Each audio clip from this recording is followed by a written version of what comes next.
هاي يا حلوين، زي النهارده من حوالي سنه كنت بصور لكم نفس فكره الفيديو ده، وهو الفيديو اللي انا اتعرفت فيه على اغلبكم، وكان برضو عندي برد، فحسيت يا جماعه ان هي اشاره بما اني عندي نفس دور البرد واحنا في الصيف. ومش بس كده، في الفيديو دوت كنت بقول لكم ما تنسوش تعملوا سبسكرايب عشان نوصل 1000 مشترك، بس النهارده هقول لكم ما تنسوش تعملوا سبسكرايب للتشانل عشان نوصل 40000 سبسكرايب. هانت يعني كلهم حبه قد كده ونوصل. فاحب اعرفكم بقى على نفسي، لو اول مره تشوفوني وهتتعرفوا عليا من خلال الفيديو ده. هاي، انا نمنومه تسنيم، وحطوا بس سبسكرايب وانتوا هتكتشفوا خلال الفيديوهات مين هي تسنيم وبتقدم ايه. الفيديو ده هنتكلم عن اولا اساسيات شنطه الجامعه، مش بس الحاجات اللي هتحطوها جوه شنطه الجامعه، لا كمان ايه افضل شنط تجيبوها للجامعه، علشان بجد شنطه الجامعه دي حاجه مهمه جدا. وبس كده، اتاكدتوا ان انتوا عملتوا سبسكرايب ولايك وكومنت وكل الحاجات الجميله دي. يلا بينا نبدا. بالنسبه لاول حاجه وهي انواع شنط الجامعه، انا عارفه ان انتوا ممكن تشوفوا ان انا مكبره الموضوع قوي، عامله فيديو مخصوص لشنطه الجامعه، بس يا جماعه لما نبدا نتكلم هتحسوا اللي هو ايه ده، انا ازاي ما خدتش بالي من الموضوع ده. في بجد حاجات كده مش بتاخدوا بالكم منها غير لما بتخشوا اوريدي الجامعه. فاحنا جايه الحقكم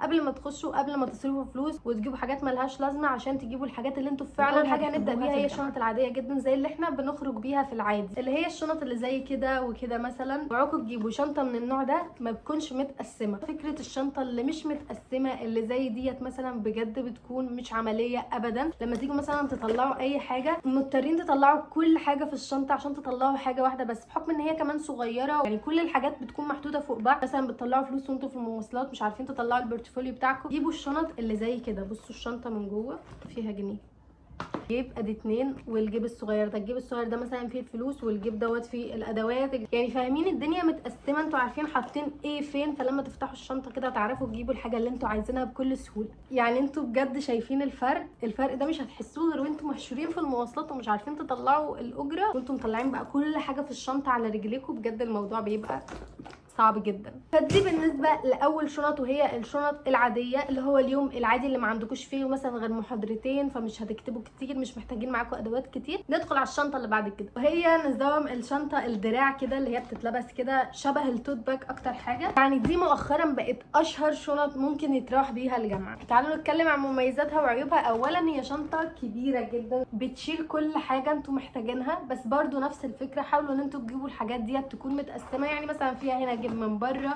كمان الشنطه حجمها اولا كبير جدا من جوه، وجاي معاها شنطه صغيره كده. الشنطه الصغيره دي ممكن تحطوا فيها حاجات الميك اب بتاعتكم غير الشنطه الاساسيه. بصوا حجم الشنطه قد ايه.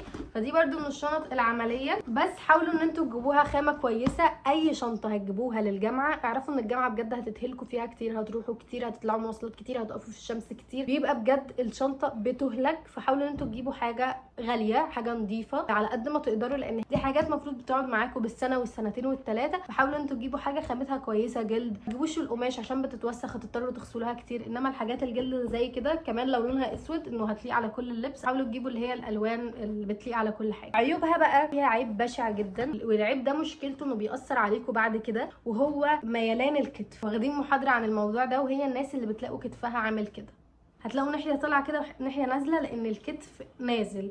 ليه الكتف نازل؟ عشان الناس دي بتبقى كده بالظبط بالمنظر اللي انتوا شايفينه كده، مش كده ستريت كده، الكتف قصاد الكتف. كتر ما هم بيلبسوا الشنطه على دراع واحد بس. مثلا الشنطه الباك بيلبسوها على دراع واحد. لو انتوا في ثانوي او اعدادي ومهما كان سنكم صغيرين، ما تلبسوش الشنطه الباك على كتف واحد بس، تلبسوها على الكتفين عشان دراعكم مع الوقت هيميل، وده بيبقى زي العيب الخلقي بالظبط. تخيلوا 4 سنين بتلبسي على كتف واحد، فيسبب لك المشكله دي. لو انتوا لا مش بتحبوا الشنط الباك وعايزين حاجه دراع زي دي كده، يبقى هنلبسها على الكتف ده شويه وعلى الكتف ده شويه، هنوازن ما بين ان احنا بنلبس على الكتفين. فخلي بالكم من الموضوع ده جدا جدا جدا. اهم بقى على موضوع اكتر شنطه انا بحبها واللي وريتها لكم السنه اللي فاتت، وهي الشنطه الجلد دي. لسه معايا من اكتر من 5 سنين، والشنطه دي لسه معايا وشكلها كانها لسه جديد. الجلد ما قشرش ابدا، عشان كده بقول لكم هاتوا حاجه خامتها نظيفه تعيش معاكم حرفيا العمر كله. دي كنت باخدها لما بيكون عندي محاضرات كتير وسكاشن، كنت بحط فيها لبس، لان احنا كنا اوريدي بنغير واحنا في الجامعه بنلبس لبس رياضي.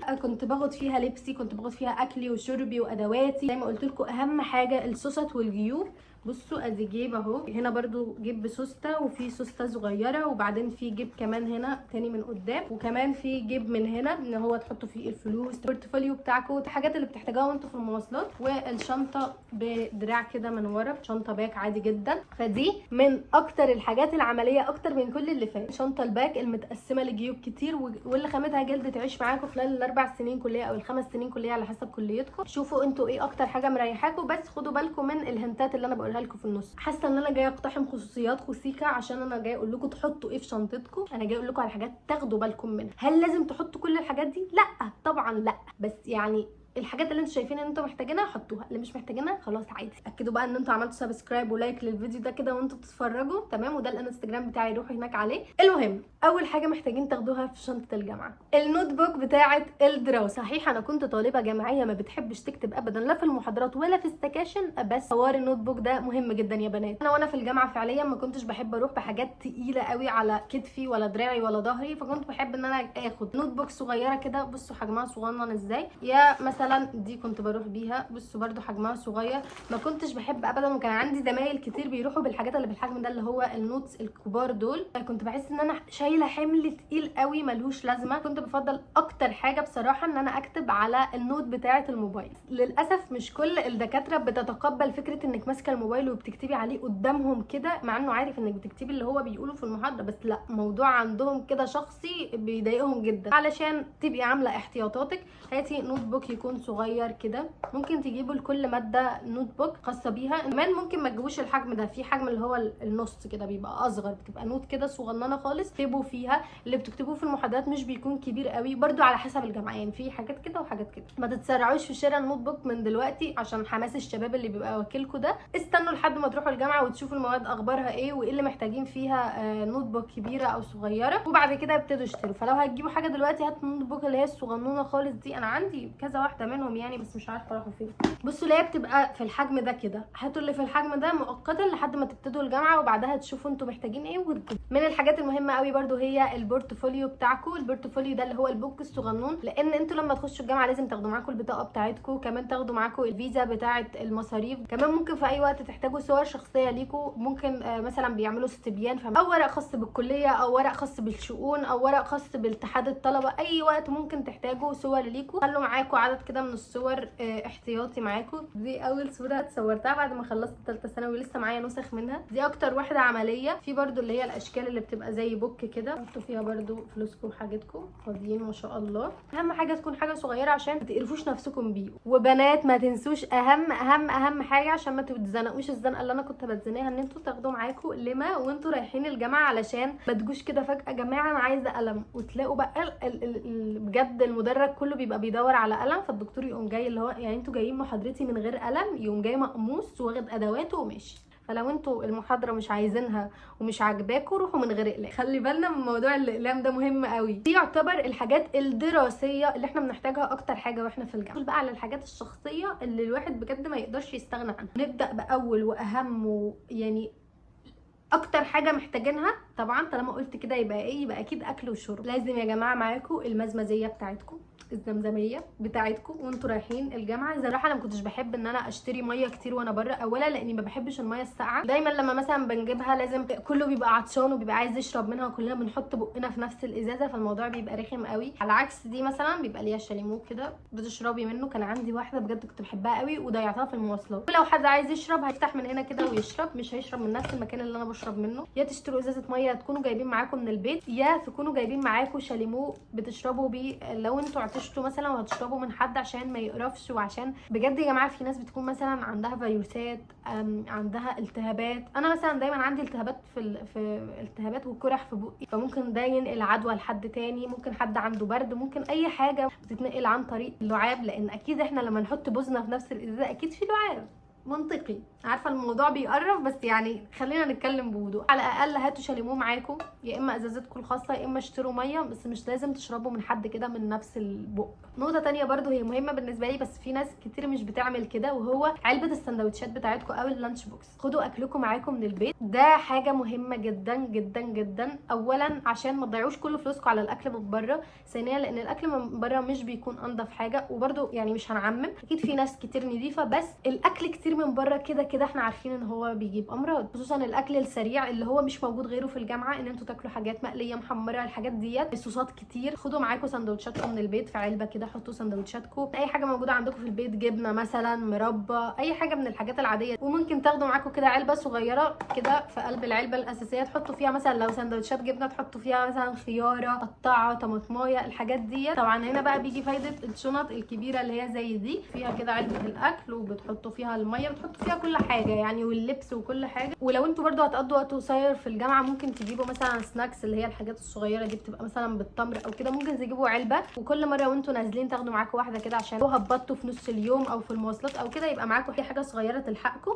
نيجي بقى للحاجات الجيرلي بتاعتنا كبنات، وهي الشنطه الصغيره دي او اللي هي زي كده دي، على حسب يعني. لو مش عايزين تشتروا ديت ومش جايه مع شنطتكم ممكن تجيبوا اللي هي البلاستيك دي. هنحط فيها ايه يا نمنم؟ اول واهم حاجه بجد يا بنات، الجامعه بتبقى الصبح في الحر والشمس، فلازم سان سكرين، خصوصا اللي هو السبراي ده، لان احنا اوقات بنكسل او بنبقى حاطين ميك اب فمش عايزين نبوظه، فمش عايزين نستخدم السان سكرين، فده بيكون سبراي كده اللي هو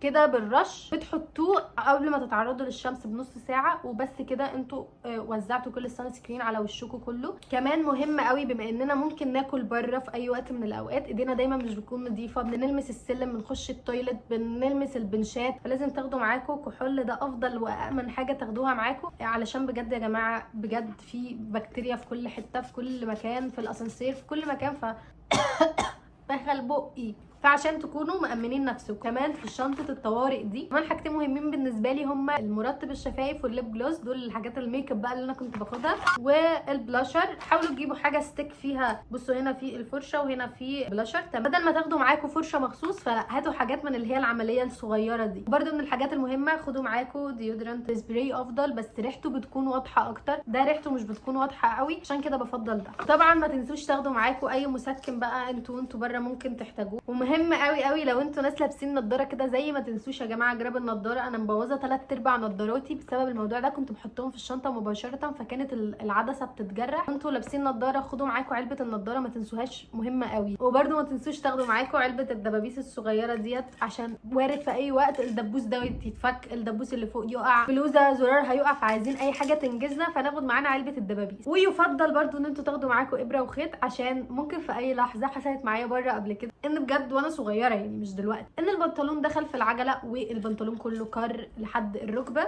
بقى مقطوع. مامة واحده يعني من صحابي قالت لها خديها احتياطي، لسه فاكره الموقف ده لحد دلوقتي، وخيطوا لي البنطلون. فناخد ابره وخيط عشان الاحتياط واجب. احب بقى اسير الجدل زي السنه اللي فاتت واقول لكم ما تاخدوش سماعات يا بنات معاكم عشان ما تسمعوش بيها اغاني في المواصلات. هيطلع لي شويه ناس بتفكر، انا متاكده ان مخكم مش هنا، مخكم محطوط في اي مكان تاني، بس هو اكيد مش هنا. بتنصحي البنات تسمع اغاني بدل ما تقولي لهم يسمعوا قران.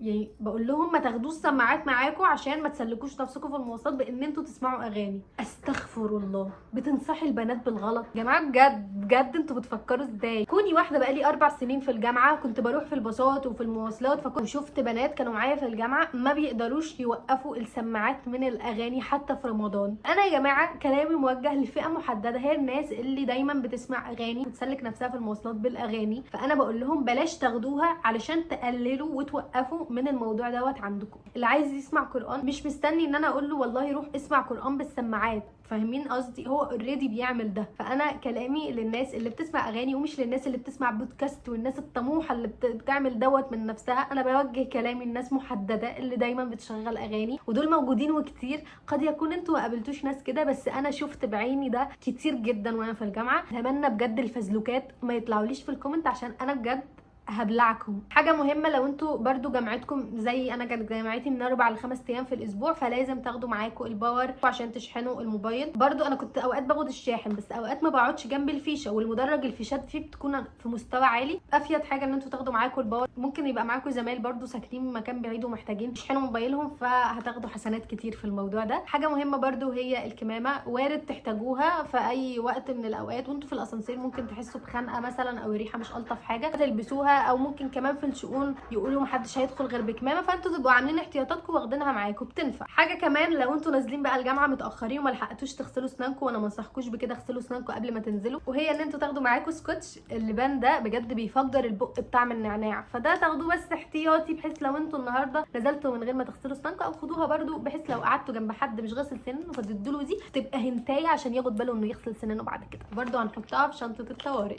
كمان ما تنسوش برده ممكن تاخدوا معاكم سبحه وانتوا رايحين، بحكم برده ان احنا بجد بنقعد اوقات كتير في المحاضرات، واوقات بتكون المحاضره ممله جدا، ناخد شويه حسنات واحنا بنسمع المحاضره الممله. كمان ممكن تاخدوا معاكم الاذكار لو انتوا مش قادرين ان انتوا تحفظوها، مثلا اللي هي الحاجات اللي زي كده الصغيره دي، او انتوا قاعدين في البريك بين المحاضرات. بصوا بتبقى برده جداول كده، وهتستفيدوا جدا ان انتوا هتحفظوها من يعني مع كتر التكرار هتحفظوها. كل الحاجات اللي انا بقولها دي على حسب جامعتكم، كام يوم في الاسبوع، بتقعدوا وقت قد ايه فيها، كل جامعه لا مختلفه عن الثانيه. شوفوا ايه الحاجات اللي انتوا ممكن تحتاجوها من الحاجات دي. برده انتوا خلوا اول اسبوع كده تجربه، تشوفوا الدنيا فيها ايه، هتحتاجوا ايه، المواد عددها ايه، المحاضرات بتكون كبيره ولا حاجات صغيره، السكاشن برده عملي ولا نظري بس. فشوفوا انتوا هتحتاجوا ايه في خلال الفيديو ده، وحطوه في الورقه بتاعتكم وانتوا نازلين تجيبوا ادوات الجامعه. يا رب ما اكونش نسيت اي حاجه. بس الى هنا نكون وصلنا لنهايه الفيديو. اتمنى ان انتوا تكونوا استفدتوا، واكون بجد ما نسيتش اي حاجه. وما تنسوش تحطوا لايك للفيديو، تعملوا سبسكرايب للشانل، وتستنوا الفيديوهات الجايه، واكتبوا لي كومنت تحت. ولو مش عارفين تكتبوا ايه فاكتبوا لي هاي نمنومه انا فلانه. العاده في نهايه الفيديو عايزه اقول لكم بحبكم جدا جدا جدا. اشوفكم الفيديو الجاي. باي باي.